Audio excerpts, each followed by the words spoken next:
Welcome to How I AI, the podcast featuring real people, real stories, and real AI in action. Hi, I'm Brooke, your host and guide on this journey of the real-world impact of artificial intelligence. For over 15 years, I've worked in creative marketing, events, and business strategy, wearing all the hats.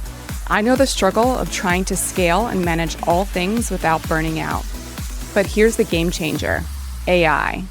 This isn't just a podcast. How I AI is a community, a space where curious minds like you come together, share ideas, and I'll also bring exclusive discounts and insider resources because AI isn't just a trend, it's a shift. And the sooner we embrace it, the more freedom, creativity, and opportunities will unlock. How I AI is brought to you in partnership with the Collective AI, a space designed to accelerate your learning and AI adoption. I joined the Collective and it's completely catapulted my learning, expanded my network, and showed me what's possible with AI. Whether you're just starting out, seeking community, or want done-for-you solutions, the Collective gives you the resources to grow your business with AI. Today's episode is extra special because I'm kicking off with an incredible guest, Jonathan Foltz. He's an entrepreneur and AI enthusiast who has been experimenting with AI tools to optimize his business and scale his workflow for way longer than most of us. We talk about practical ways AI is being used right now, and I promise you'll walk away with ideas on how to integrate AI into your own life. So let's dive in. I'm your host, Brooke, marketing executive and AI enhancement consultant. Today I have Mr. Jonathan Foltz, and he is the co-founder of the Collective AI, the community I first got into a little over a year ago, and it really catapulted my AI journey. I'm going to give him the floor to introduce himself and take it away. All right. So I'm 100% excited to be here, Brooke, especially because you were like an early person in this community that we had, which was a fork of one of our other communities that we ended up selling. Mm-hmm. And I love to see when people get into AI and they really start to see it expand their horizons, give them new ideas. And you were actually one of them, which actually really took hold to it very well and keenly. And now here you are with your own podcast with a genius idea. When you told me it, I was like, wow, this is actually really good. And I was super psyched up to see what you're going to be doing with it. Yeah, absolutely. So I'm excited for this, first and foremost. Secondly, a little bit about myself. So just my background, a lot of people would call me a futurist, philosopher, digital frontiersman. Over 35 companies now. I've always loved technology, e-commerce, and education. And one of the reasons that we did the Collective was because we knew how fast artificial intelligence was going to change everything. Mm-hmm. And people don't know, but actually the Collective is a technology company. We just so happen to have the education part, the membership club, and events to help us hyper accelerate and bring together amazing people just like yourself. Yes. The whole point of this podcast is because I started really immersing myself in the world of AI. And it almost feels like this lonely journey where you are just diving deep. There's not really a whole lot of structure of what you can get into, what there is out there, and it can be a bit overwhelming. And I find that when I speak to people day to day to hear what they're learning and how they're using it, I get expanded in so many ways of, wow, I didn't think that I could do this that way. Or, oh, here's a new tool I haven't heard of. So that's really the use case around this podcast. And I want to really encourage people to not be anxious to get into using AI and be motivated by their peers, essentially.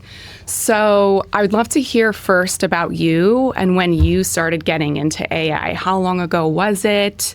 What was that initial moment? So I would say the initial moment was, I'm not going to call it artificial intelligence. The first period of time where I started learning about what will be happening with AI was through a gentleman named Ray Kurzweil. And that was probably almost 20 years ago, probably like 15 years ago. And he was talking about, he has a book called The Singularity is Near. And when I first saw what he was talking about, he wanted to live forever. And he's talking about these AI things and exponential technologies and exponential organizations. And it really started to hit me where, whoa, things are going to come so quickly, but when is this going to happen? So I started diving into exponential shifts. And from there, I was always obsessed with the internet.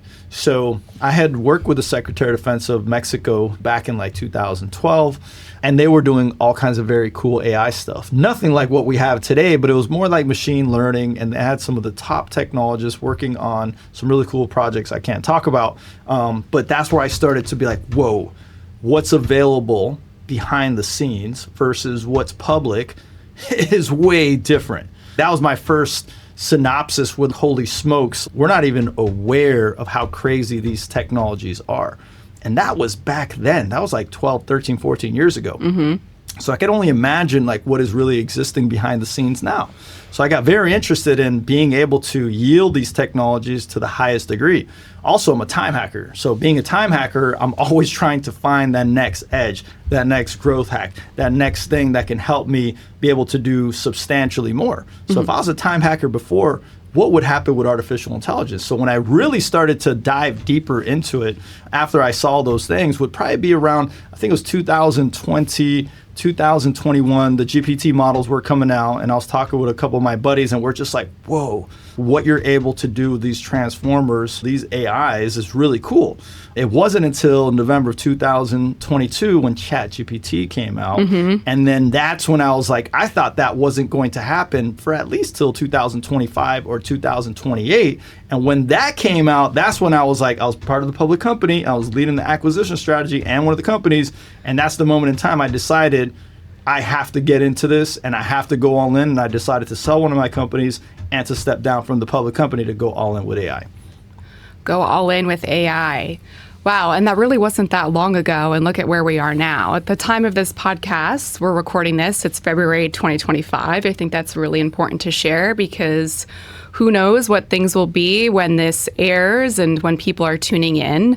I got into AI probably 2 years ago, and it was just learning about it on Instagram, and I have done everything just self-taught to the point where I was really seeking workshops and community around it. And it was such a blessing to find the collective here in Miami.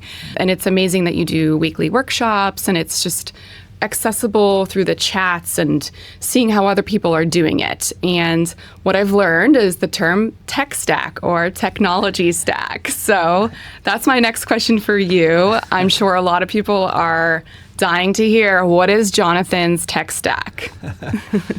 There's a lot of people that always ask me this question, even so much so that we turned it into a product, which we call like AI Enhanced. What I like to call it is that there is no one size fits all because there's so many different AI tools out there on people's stack. But for me, myself, like I've customized a lot of the solutions. So within my stack itself, obviously there's the normal stuff. I love to be able to record calls, and I've done a lot of automations from just Otter. So simple as can be, even right now, which I should be recording this right now, but is Otter. If I sit down in a room, I'm going to record the conversation. And based on the conversation, I can have a preset set to send me an email, send me a summary, and then I can just talk to it. Whenever I get on my Zoom calls, it's always being recorded by Otter. Obviously, the other side knows this. And I can have an auto set to send me exactly what I need to do, what has been talked about. And a lot of times I actually go take those conversations. Let's say that I'm even having a consulting thing done. A lot of people actually don't know, but we have an agency that's very secretive. Hardly anyone knows about it because we don't display it to the public, called the Viral Gorilla. And what I do is, let's say I was talking with a very high-end client. I know everything that needs to be there. I used to have my EA in these meetings. I no longer have to have my EA in these meetings. And not only do I not have to have an EA, I can be much more present because I don't have to take notes. So I go ahead and I grab that, and I actually created a GPT to create proposals. Okay, so I literally take what happened on the meeting, give it minor context, put it into my GPT, proposal is done. So that's just one of the various ones that we have in the tech stack. I have a feeling you might have some more that you want to share. So let's dig a little bit deeper. Tell me more about not only the technology that you've created yourself, but the software solutions and products that you're really enjoying using on a day-to-day basis. So Obviously, at the end of the day, we have created custom GPTs. So there's 100 of them. So that's part of my stack. But now with some of the new tools that have come out, that recently have come out, there is Operator. So Operator, though we're at the very beginning stages of it, it is quite expensive. I have a feeling they're going to bring down the price. I don't know if they will. It's like a couple $100. It goes and takes action for you. And it's really good for doing research and being able to find things and then taking action, which is the beginning stages of actual agents itself. Secondly, we're using like a couple different platforms to create autonomous AI agents. One of them is called Top Hat. Another one is AI16Z through something called Eliza. And another one, they all kind of function in a different manner, in a different way.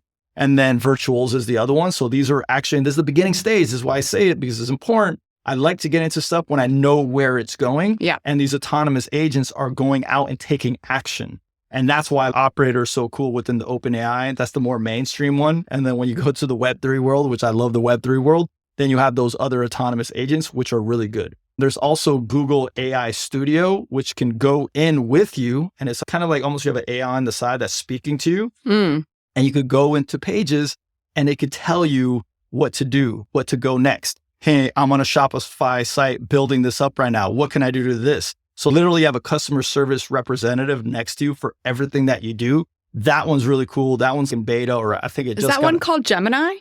So it's an AI studio, but it's different than Gemini. Okay. And it's there by your side and it speaks to you as you go through. So it's watching your screen as you go through everything that you do. So if you want a customer service representative to help you go do something that you don't know how to do, boom, that one's quite important to do. So that's another tech stack component that I think is really important, because we're little by little, we want to have these co-pilots that can help us with anything and everything, and they're highly beneficial. And then when it comes to the art stuff, I obviously am very keen to Midjourney when you're creating actual images. There's a lot of companies that do different things, but that one's really good.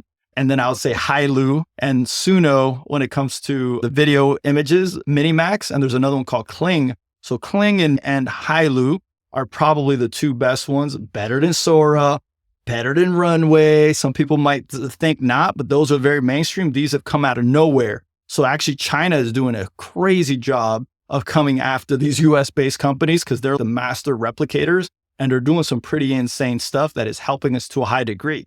So this is another reason we're actually creating an app called Bubble GPT that we're going to be able to talk to all these different AI systems just by speaking to it as an agent, as a CEO or as a project manager or as your concierge, and it's going to grab all those for you to be able to bring them to market, which is going to be quite cool. Any chance that I can just speak to something is how I prefer. I install a Chrome extension for microphone so I can just speak to all of my apps and it types out for me. Oh, way better. Yeah, it's the best way to be able to do that. Hot tip. Yeah, one that started that way that I love, and I love just regular conversations, is Pi and Pi.ai. So brainstorming. And then I do same like you. I love the speaking component. So I allow it to speak back to me. I don't use the speaking component within it. I use my keyboard, actual speaking. So I speak into it through my keyboard and then it speaks back to me. And I think it's called Pi 5, which is the British voice. I love the I use British voice too. The British voice is so much better. And that one's cool for searching things and brainstorming. It's really good, even sometimes more than ChatGPT. All right. I'm so glad we have a more inside look on what goes on Jonathan's day to day, because so many of us in the community have been dying to know. Yeah, 100%. Well, just to share my tech stack, it's not very big yet, but when I first started using ChatGPT, that was a big opener for me. I also used Claude by Anthropic. Really, I use ChatGPT every day, and I'm really into the custom GPTs. Why reinvent the wheel if somebody has already created something that I can use every day? I'm at the point where I'm playing around with creating my own custom ones, my own assistants, my own agents. Definitely gaining momentum and confidence and learning every day. Another technology tool I like to use is called 11 Labs. And that one is a way to read articles. And so anything, if it's longer than 2 paragraphs, I'm not reading it. I throw it in 11 Labs and it gives you a podcast style interview of what you're reading. So there's been a lot of new advancements and things coming out with AI, and there's all these articles and publishings and findings and reports and really important things coming out that are pages and pages long. I just throw it into 11 Labs and I have them read it to me in 5 to 7 minutes, which is one of my favorite things because I love to digest information and be caught up on all these trends and everything coming through. So I believe in keeping it simple, stupid. There's a method of saying that, and too many tools is just going to overwhelm you, and to find what works for you. All right, tell me a little bit more about your businesses. So look behind the hood. I can imagine you've had to completely restructure the way that you think and you operate as an entrepreneur, as a business owner, even from managing your data to completely restructuring your day-to-day to use these tools and placement of people. Operationally, how does that look compared to what it did 5 to 10 years ago? Oh, yeah, big time. Just adding conversation to this tech stack and then answering that question. One of the things that I tell people when they're getting into it, and one of the things I realized just a few months ago, actually, I already knew it was happening, but I make it a good staple, is that you will no longer think the same. Once you understand what's possible and what's available, your thought process literally completely shifts. And a few tools that I'm using now to keep ourselves organized, we have a lot of things connecting to each other. So they're either going to be connected by Zapier, or autonomous agents. And a lot of the things now, you want them connecting to each other because just by the pure connectivity of, let's say we have Trello, we have Slack, we're also using Team GPT. So Team GPT is a big one that I think is quite important because we're already starting our own team within the OpenAI system. And then you can take those different, let's say, assistants, and I like to call them avatars, in action, they would be called agents. You can then take these agents and these assistants, and different people in the team can use them as co-pilots, or they can use them as actual systems. For example, one of our EAs out of the Philippines, you would think that she's one of the best copywriters out there. Why is that? It's because we created a custom GPT with the best copywriting skill sets, and then the templates and how I speak. So a lot of the stuff that you see come out in the collective, if it's written by me and it's something important, there's always just human. It's just myself. And usually maybe I'll get an idea for a title. But when it comes to some of the automations, our academies, our vortexes, things that we do, you might think it's me, but realistically it's our EA that she's using a custom GPT that was created just for that. So what we're doing is getting this whole entire ecosystem speaking to each other as fast as possible, and then also feeding information to all the other areas of the business. And that's very beneficial, but I believe Team GPT is going to be a more full out CRM that's doing way more, and that's why we're putting a lot of time and effort into building that back end with all these assistants / employees. So it sounds like this has saved you a lot of time and a lot of money. But on the flip side, how much do you spend per month on technology? Funny enough, at the height of one of our e-commerce companies, and maybe some of it was automation and different tech, I mean, we were probably spending over $100,000 a month on the tech stack, and probably up to $150,000 back then. Now our tech stack probably is running us about, I would say, maybe $1,200 a month to $1,400 a month. So theoretically, it's gone down. And this is exactly what I talk about, where this is the race to zero. So there is a race to zero where you can figure out so many of these different components that are not that expensive, which is crazy. How is it now that the tech stack that we have now probably functions in a better methodology? And maybe I'm off, maybe it's a little bit, a few $100s more, but it's still probably under $2,000. When I was spending $100,000 a month at one point in time, okay? Because the race to zero will make information and all these different systems so cheap that anyone could build them. So if anyone could build these systems, and then you can literally copy, let's just say, some of the biggest platforms to your own use, why do you actually need these platforms for? Right? People don't realize we're going into a brand new makeup, and that's where I tell people that you have to think differently, because I see people, whenever I meet people, and let's say we're doing an AI enhancement, I find out that they're spending money on something insane. And I'm like, Right. what are you doing? So it's like the old archaic world still exists and most people still participate, but there's a brand new world that you don't have to do those things. And if you figure that out, not only will you be leaner, you'll be cheaper, but you'll be faster and more efficient. And that's the new world that we're going into. That's quite exciting. Yes, I've heard of these trends. They say the software as a service companies, tech SaaS companies, are soon to be extinct. Do you think that's true? I think that the old, very expensive SaaS are in big trouble. And I think that we're going to get to a point in time where I'll be renting out services that'll be like $5, $2, $3. It won't be that expensive. And it's already happening. Like I'm seeing it in real time from the 6 figures a month to slightly over 4 figures. How is that now? It's completely shifting the way we do stuff. So SaaS companies, I believe, will be very important. And I call those, a lot of these will be wrappers that are on top of the major models like OpenAI, Anthropic, DeepSeek, one that everyone's talking about right now, is that you'll be able to create these little thin wrappers on top that have a really good use. And the better your use is, and you get the users, I've also seen that even so much so communities, a lot of people are doing them at cheaper rates and then they just have much more people within it. Yeah. I think Andrew Tate's community or something like that, whether people like him or not, doesn't matter. It's like $49. Yeah. But he has 200, 300,000 members inside of it. Yeah. So why would you go to someone that is charging $1,000 a month, $500 a month when you have one like his? Now, it's not going to be as personalized, but you'll have the availability to really good information and really good things at hardly any money. If anything, nothing. And then what they're going to do is they'll probably be feeding off your data like we saw the big social networks do. So it was never free. You thought it was free, but they were using your data. Now in the Web3 world, you can now use your data, and then maybe there's different ways that you could get paid for your observation. There's platforms like Brave that they'll pay you just to be on the platforms. Yeah.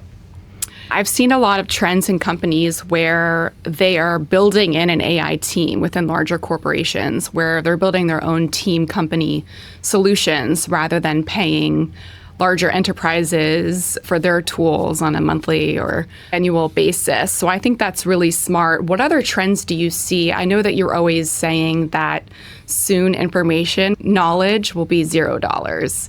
And I'm curious because it's almost like when you're going in to learn these tools, you're thinking to yourself, am I going to learn something that's not going to be around tomorrow or needed tomorrow? So I want to know any advice you have for someone who's going in, and also any trends that you see coming through. So first and foremost, people have to completely shift and see clearly how fast everything's going to come. Yep. So if we could see things in exponential fashion, and one of the things that I really like to look at, and I do this during my presentations, there's the 5 steps of what OpenAI is doing. That's a great way because they're doing it. They're at the forefront, even though DeepSeek just came in and took them out, as many would say. They quickly went and launched a few different of their products that were sitting in the background, and then they were better than DeepSeek, right? So they're still ahead of everyone, and they probably have even better tech behind that. And one of the things that they talk about is the 5 stages. So stage number 1 was ChatGPT. So basically, ChatGPT itself was these chatbots that are very human-like, right? Boom, Yep. November 2022. Second one was the reasoning model, which that was about 4 or 5 months ago, where it now surpasses human intelligence in the type of reasoning that it could reason better than a human. Not only is it better than a human, it's actually past, in some cases, PhD levels. So people don't realize we're now at 120, 140 IQ. Soon we're going to be at 500 to 1,000 IQ. They're already getting to the point they can't even understand what these AIs are saying. They're making up their own languages. They were doing this back like 6 years ago. If people remember what happened with Facebook, they had their AIs talking in another language. They started doing that again as of recently. Whoa. So it's like you don't know what's happening. We're getting into uncharted territory. Okay, so reasoning is number 2. What I'm excited about this year, this is one of the big trends, is going to be autonomous. Everyone calls it AI agents. There's a difference. Autonomous AI agents, which we have operator. Right now, one of the things I heard Emad Mostaque say, and I love when he says it, is that it's the worst that it will ever be. So some of these are a little clunky right now, but very quickly they're going to get really good. And autonomous agents, if you have anyone doing anything digital and you're not a creative thinker, just having a conversation with one of my friends, where it's if you can't be intuitive, can't be a critical thinker, and be audacious and take initiative within a company, why do we need you? You will not be needed. So that's another way of thinking about it too. Because if you just do tasks, I'd rather have an AI that is going to be 24/7, way cheaper, PhD level. They're going to do the same exact thing. So if you can't critically think yourself, guess what? You're not going to be there. So that's one of the biggest trends is going to be the reshifting of the economic model, because people have to think differently. And if you haven't thought for yourself, you're in really big trouble, because you'll be replaced in a millisecond. Yeah, what's going to really set you apart is your ability to think creatively, emotional intelligence. And I think it's really important right now to be doing a SWOT analysis of you against AI. Marketing was one of the first to be taken over by AI. That's why a lot of marketing directors are going into it and learning it, myself included, because we see, oh goodness, a lot that we do can be taken over by these assistants and agents. I've been diving really into what is going to set apart my businesses from AI. So bringing it a little bit back to you, what do you feel like is your unique intrinsic value when it comes to everything that you're doing in AI? If I had to say what unique capability I have versus others is, I'm usually seeing things way before others. I did it with Bitcoin. I did it with NFT. I was talking about NFTs probably back in 2017 and 18 on stages. I talked about Bitcoin publicly that anyone could go and see 2013. And I was talking about it before that, but just publicly on Facebook, and everyone made fun of me. So I'm able to see these trends way before everyone else. Secondly would be distilling very complex ideas and formulations and making them simple for people to understand. Though I can say I'm a technologist, I'm not a developer. I'm not an AI creator, but I'm definitely a translator. So I can translate it and I can see what's happening. So a lot of the things that I was talking about, we've had a lot of people that were interested in getting in, and then a year later they're like, whoa, what Jonathan actually said is actually coming true now. Yeah. I've done that over and over again. It just happens now it's going to be AI. And now people are like, oh shoot, yeah, now I get what you were saying. And I say things for a certain reason, and I think that would be something that I do quite differently. And then secondly is just seeing, I would call them the growth hacks and the loopholes. As a time hacker, just being able to find these loopholes, these growth hacks, you are just not moving. Back in the days, it gave you a double of an advantage or 3x an advantage. Now we're talking about 10, 20, 50x. So the world is no longer linear and it's very exponential. Those people tapping into this space, and especially in the next couple of years, because the disparity I talked about, I made that chart 2 years ago now, is getting bigger and bigger, and the disparity between those that know and those that don't, even bigger. I was overseas and I thought people in the United States were behind. Around the world, they're way behind. They have no idea. A lot of them are not even using any of these AIs, maybe just to do some translation. So I'm thinking to myself, I don't even know how some of these people will be able to compete. And I thought more of the world would be taking it on, and they haven't. I just want to be a person that can inspire people, show them the way, and no longer teach them the skill sets, but show them where we're going, how fast it's going to happen, and how to prepare. That's why I love everything that you're a part of and your community at The Collective, because you're the sum of the people that you're around, and I just love learning from you. I want to bring it back to personal, because we haven't really talked very much about how we use AI personally. I'm curious to hear how you use it. Personally, some of the ways I've used AI, I do a lot of visiting biohacking conferences and things of that nature, holistic doctor testing.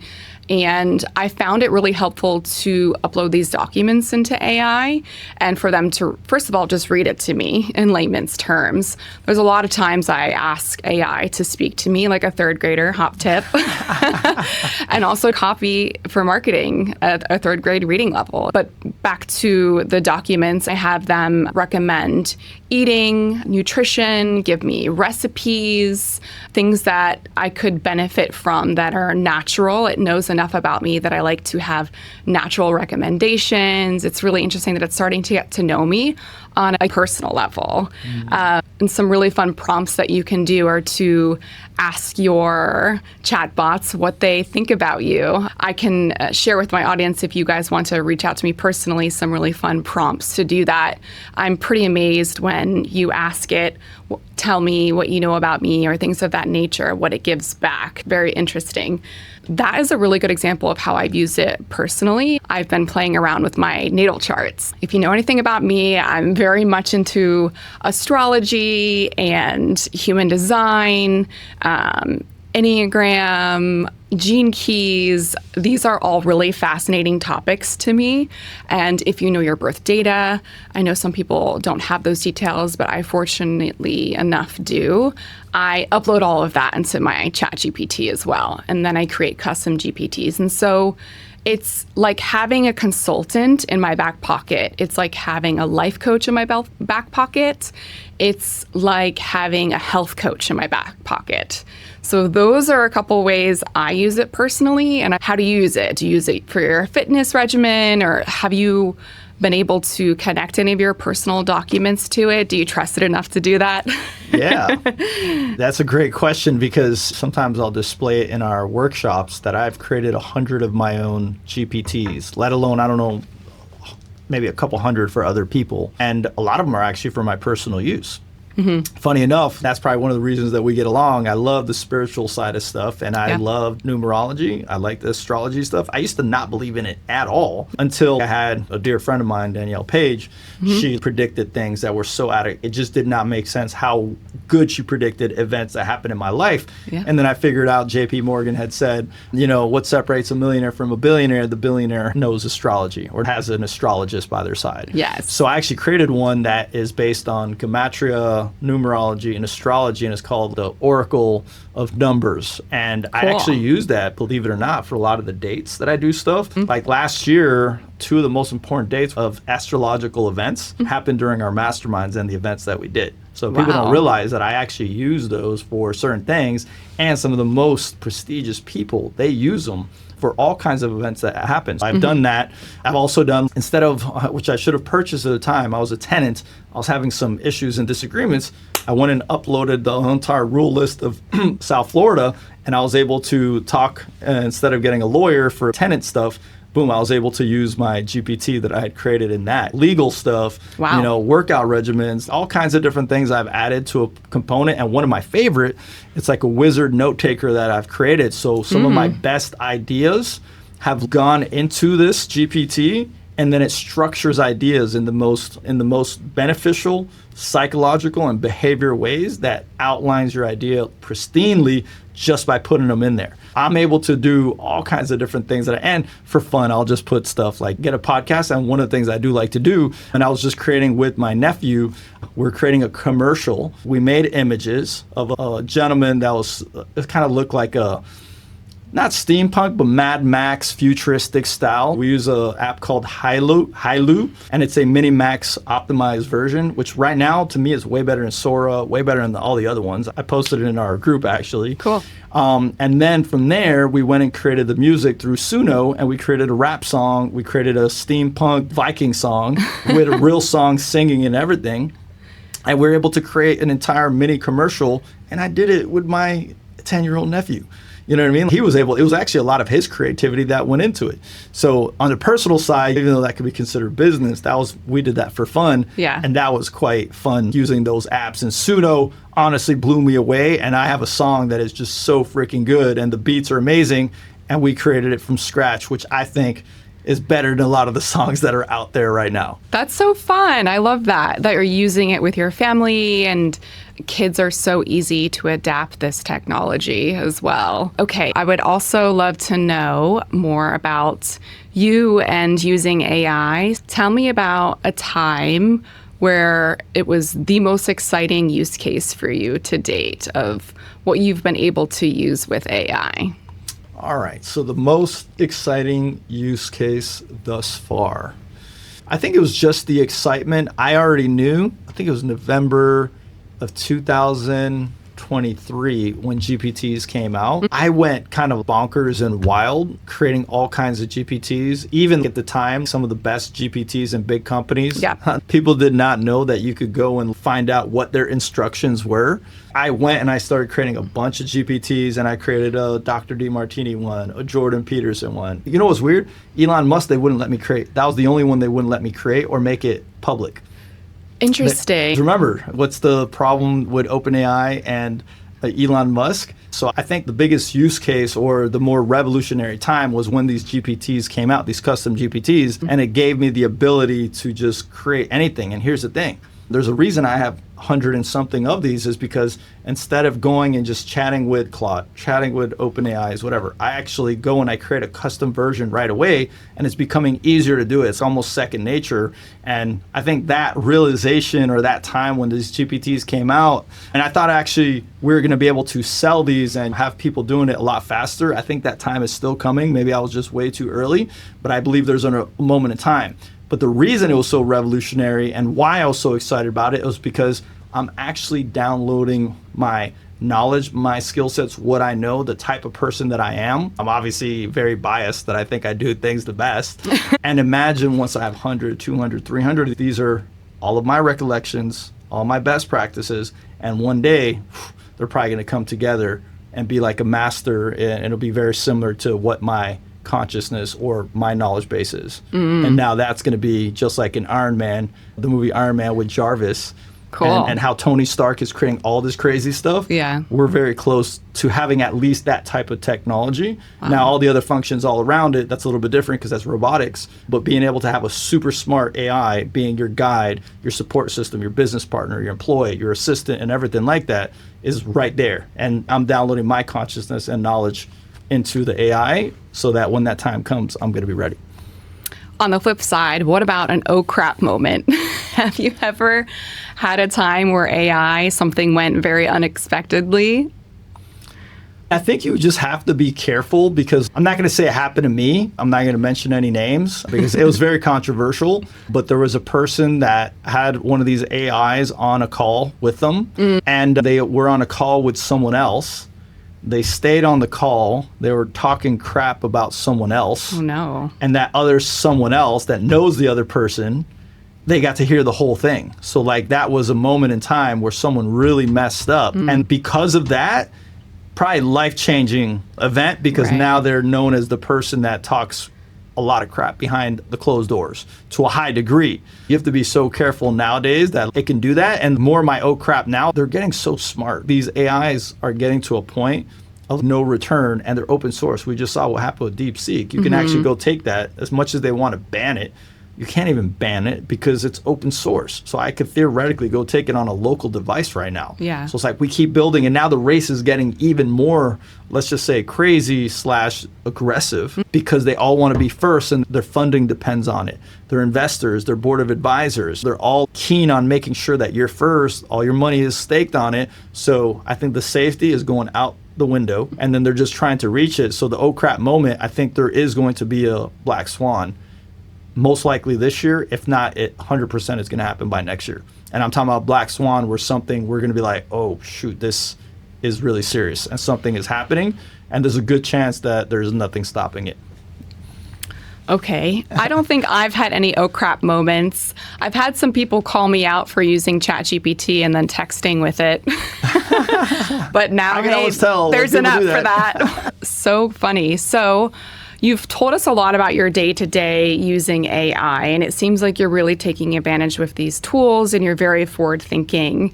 I would like to know if you were able to wave a magic wand and create a product, a tool, or a solution that isn't there yet, other than just being a real complete clone of yourself. What would that be? I definitely, and we're, to a certain extent, we're working towards that ourselves because I do believe that we're living in a very magical age where almost anything is possible and anything will be possible. But being able to have an AI that can create things in the like image that I think about it, the design, the structure, and being able to do it in no time, I know that moment in time is coming, but if I could wave a wand and do that, I'd just be so creative because I already am a person that loves to create value out of nothing. I want to create revolutionary technology for the world. I also believe that the world is highly needing conscious leadership because look at the leadership that's in the world today and the people, what they're doing, all the things that are being uncovered finally because of technology. With all that being said, if I was able to create anything I want in the image that I want without anyone else. Don't get me wrong, I love to work with other people, but I would like to be able to create these things. That would be the magic wand moment where I'm like, wow, I can now create. And that gives me the ability to create a multitude of companies, multitude of income streams, and revolutionary technology that's going to take humanity in the proper direction and make sure that we're going to have a renaissance, thriving world, which I would love to see. Well, you've got me beat on the tool that you want to create. I think I need to think way more big picture. So you want to hear? I still want to hear though. Like, don't change it now. Don't change it now. So I am someone that has a million screenshots on their iPhone. I don't know if you do this. 100% I do. 100% Oh my I do. goodness. And so please someone create an app to organize my screenshots. I want to know, what is just an article to read later? What are photos I need organized? What should be deleted? Like really mind map. Oh, these are recipes. This is decor. Please, someone. I know that you can already search by keyword, but I need the next level. I need someone to be able to completely organize my screenshots. I think I have like 4,000 in there by now, maybe even more. I think first and foremost, I think that's genius. And actually, me and Umer were talking about after our events, we do a really bad job of sending the pictures to people. And sometimes I was like, why don't we send every single person their pictures? Yes. I was like, dude, this is such a cool app. Like, why has no one? I'm like, someone's had to have created this, and we're looking, we couldn't find it. So we were like, okay, how do we create this app where it automatically finds the person, knows where they're from, and boom, we can send them the pictures directly? I thought that was cool. And now thinking about the screenshot, I am one of those people, and I take a ton of screenshots of all kinds of things, and I would love one that can actually organize it. Yes, I had this idea for weddings. So when I get married one day, I want to have a phone-free wedding, and I want the photographer and the videographers to take care of everything. And how cool would it be to have facial recognition so you could send someone all the photos, but be able to categorize that these are the ones that you're on based on facial recognition. Right.